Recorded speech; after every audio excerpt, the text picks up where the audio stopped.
नमस्कार। कभी सोचा है कि केमिकल सब्सटेंस मतलब ये सारी चीजें बनती कैसे हैं? ये ना बिल्कुल एक रेसिपी की तरह है। बस मसालों की जगह हम एटम्स का इस्तेमाल करते हैं। तो आज हम उन्हीं बेसिक रूल्स को समझने वाले हैं जो केमिस्ट्री की इस पूरी रसोई को चलाते हैं।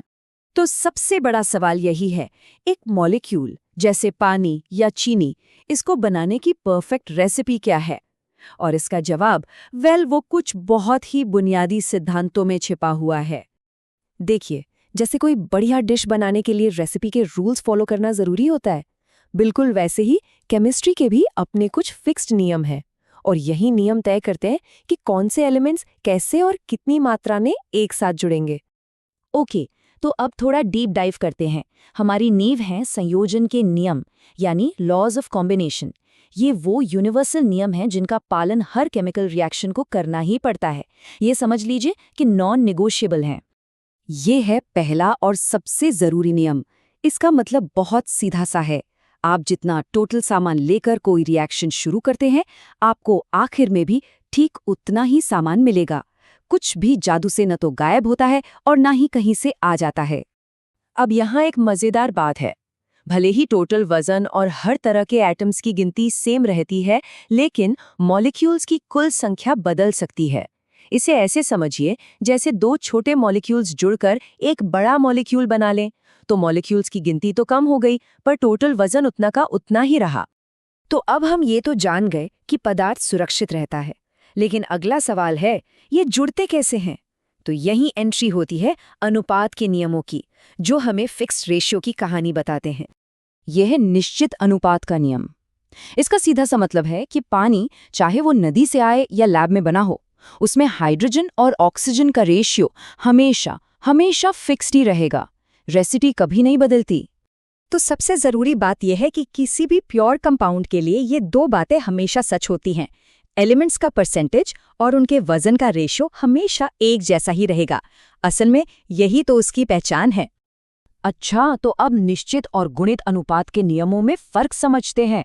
देखिए, निश्चित अनुपात का नियम एक ही कंपाउंड के बारे में है, जैसे पानी यानी H2O, जबकि गुणित अनुपात का नियम तब लगता है जब दो एलिमेंट मिलकर एक से ज्यादा तरह के कंपाउंड बनाते हैं, जैसे कार्बन और ऑक्सीजन मिलकर कार्बन मोनोऑक्साइड CO भी बनाते हैं और कार्बन डाइऑक्साइड CO2 भी। दोनों में रेशियो अलग अलग हैं, लेकिन एक सिंपल मल्टीपल में है। अब आती है एक बड़ी प्रॉब्लम। एटम्स इतने छोटे होते हैं कि हम उन्हें देख भी नहीं सकते, तो फिर उन्हें गिनते कैसे हैं? और यहीं पर केमिस्ट्स का एक जीनियस सॉल्यूशन सामने आता है, मोल कॉन्सेप्ट। यही असली समस्या है। हम पानी के एक ग्लास में हाइड्रोजन और ऑक्सीजन के एटम्स को एक एक करके तो नहीं गिन सकते ना। हमें गिनती के लिए कोई बेहतर तरीका चाहिए, कोई पैमाना। जैसे हम 12 केलों के लिए एक दर्जन शब्द का इस्तेमाल करते हैं, केमिस्ट्स को भी एटम्स के एक बहुत बड़े ग्रुप के लिए ऐसे ही एक शब्द की जरूरत थी। ये सिर्फ गिनती को आसान बनाने के लिए था। और वो जादुई नंबर है ये 6 के बाद 23 जीरोस। इसे एवोगैड्रो नंबर कहते हैं। ये इतनी बड़ी संख्या है कि सोचकर ही दिमाग घूम जाए। यही है केमिस्ट्स की दर्जन। तो एक मोल का मतलब बस पार्टिकल्स का ये बहुत बड़ा कलेक्शन है। और सबसे शानदार बात यह है कि ये एटम्स की उस दुनिया को, जिसे हम देख नहीं सकते, हमारी दुनिया से जोड़ता है, जिसे हम ग्राम में तौल सकते हैं। ये एक पुल की तरह काम करता है। ये डायग्राम एक केमिस्ट के लिए किसी रोसेटा स्टोन से कम नहीं है।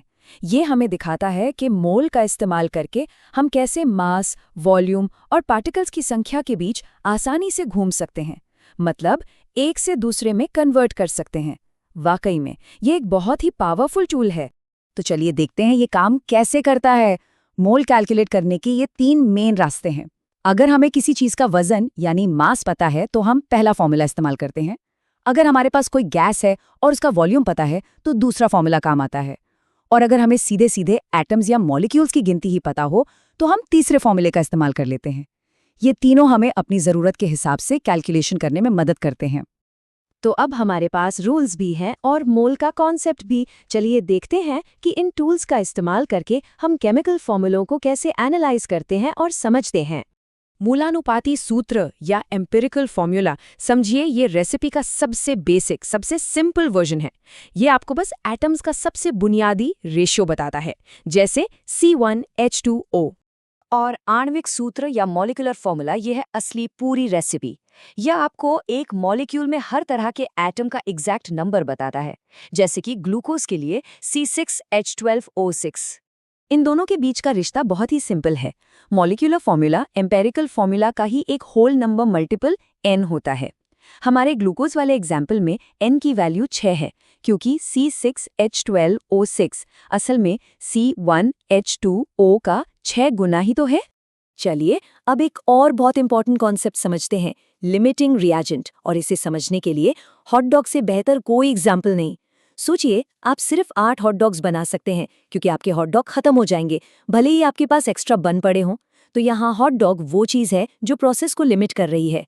तो एक केमिकल रिएक्शन में ये कैसे पता करें? इसकी एक सिंपल सी ट्रिक है। हर रिएजेंट के लिए आप उसके मोल की संख्या को बैलेंस्ड इक्वेशन में दिए गए उसके नंबर से डिवाइड कर दीजिए। जिसकी वैल्यू सबसे कम आएगी वही आपका लिमिटिंग रिएजेंट है, मतलब वही सबसे पहले खत्म होगा। तो हमने इस संयोजन के नियमों से शुरू करके मोल को समझा और मॉलिक्यूल्स की रेसिपी तक पहुंचे। अब जब ये सारे बुनियादी टूल्स हमारे पास हैं, तो असली सवाल ये है कि इन नियमों का इस्तेमाल करके हम कितनी अनगिनत और कमाल की चीजें बना सकते हैं। सोचिए, इसकी कोई लिमिट ही नहीं है।